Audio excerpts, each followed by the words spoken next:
Hi, this is Dusty from Denison Media Technology Services, and today I'm in Olin G09 to go over some of the usage and tips and tricks for using the new Qomo Journey 13 interactive display that's in this space. So the first thing we're going to do is simply turn it on. You could either do that by the remote control or by hitting the power button here on the bottom right.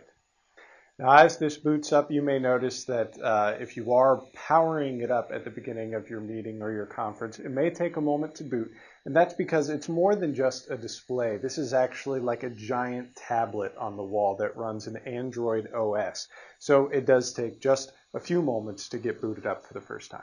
If you take a look here, this is your first splash screen that appears once the device is booted up all the way.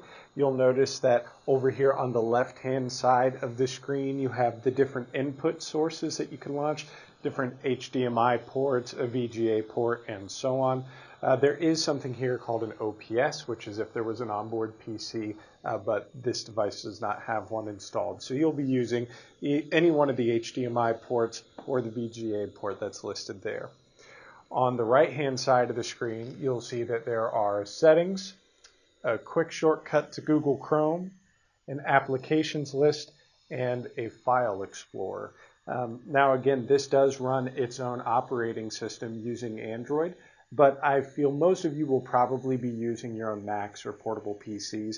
And some of the built-in features that the Android OS has are pretty neat, but they're not necessarily 100% supported by the ITS help desk since it kind of acts like a giant mobile device. So just keep that in mind. If you do want to do like quick browsing or to go through the applications, feel free. They do have some things on here. You could get to the Play Store to download Android apps or Google apps and so on, quick shortcuts to YouTube. So as long as you're not looking to link content to your username and login that you normally use here at Denison, then using the onboard applications would be just fine. One button you're going to love to get to know is this home button here at the bottom of the screen. You can click that at any time to bring you back to this main screen. So let's go over some of the connectivity features that we have to get your device to the display. Now we've provided you with a few different cable options, and I've gone ahead and plugged them into the various ports that you have available to you on the Qomo. We've given you a VGA cable, a USB-C cable, HDMI, as well as mini DisplayPort or Thunderbolt 2. All of those are hanging on this hook right here by the display. You can pick whichever one that your device has, and then you'll see it populate here on the screen. Now, for those of you who are interested, this device does support 4K through not only some of the apps that it runs natively, but also for connectivity to laptops. Now, granted, you're limited by what your machine could handle. So if you have like a new MacBook Pro, you're probably okay. Actually, even some of the HPs that are deployed by ITS do support 4K output. Those devices, again, are going to need to be plugged into an HD compatible cable, so that would be everything but VGA. So right now, I'm going to go ahead and select a USB-C cable, and I will plug it into my HP 2-in-1 here. Once I plug that in, I'll be able to select where it is. Now, I've actually gone ahead and put the USB-C cable on HDMI 1, and you'll see that it is the only one that's getting signal right now, so it's glowing green because it's the only one I have plugged in. So I'll select HDMI 1, which has my USB-C device.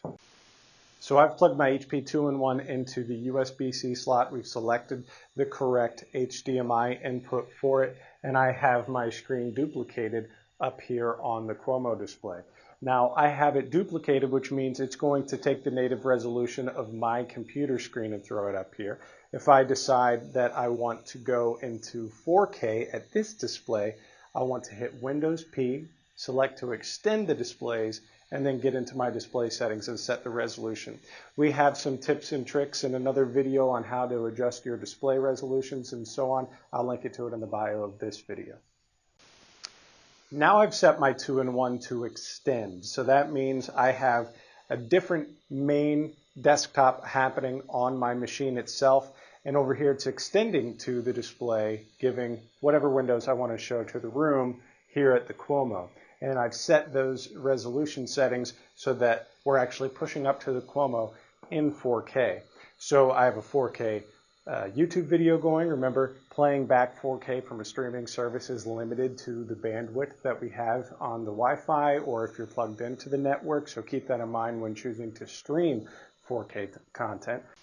So if you want to annotate over any image that's on the screen, you'll notice that regardless of what source you have up, if you're just using the integrated apps or if you have a computer plugged in, there will be a little grayed out arrow on either side of the screen. You just touch that, a toolbar will pop up that'll give you some various options. The first thing at the top is just a back screen, so it'll take you back one page from where you were on the Qomo itself.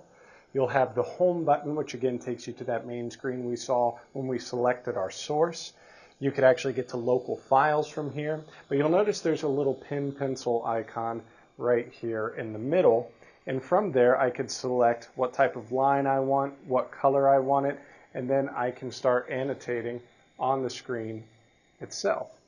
And that isn't going back on your computer, that's simply just on the screen itself.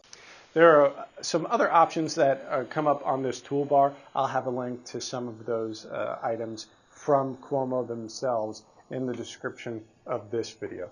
Now you'll notice that when I touch the screen, nothing's happening to my computer. Say you want to touch through to your machine and actually control it by touch from the Qomo.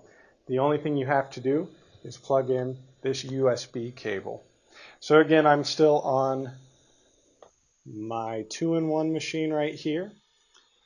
The touch capability works best on Windows devices, on PCs. It does work on Apple devices, but it's basically more like a mouse, whereas Windows 10 is automatically installed with touch drivers and things of that variety, so you can just plug and play most of your smart and touch displays. So now that it's plugged in, I could actually interact with the screen, just as if this were a giant touchscreen PC. So what if you want to connect to the display wirelessly from your device? The Qomo actually supports EShare as well as Airplay. So this is set up for Airplay right now. And if I go to my MacBook and I click my Airplay icon, this is labeled as G09 Qomo. So I select it.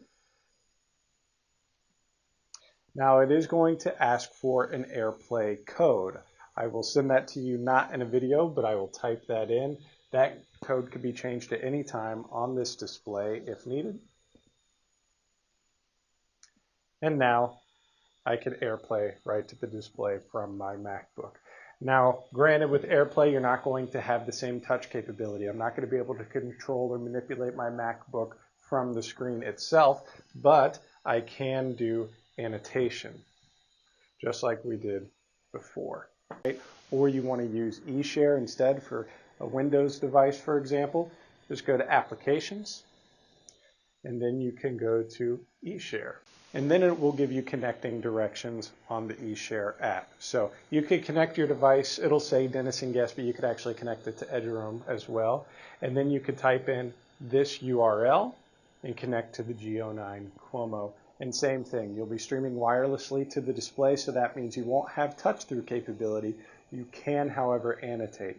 Also remember, if you're worried about resolution of a file, Airplay is only going to support up to 1080p. So just keep that in mind when you're trying to decide whether you want to stream wirelessly to the display or if you want to hardwire it.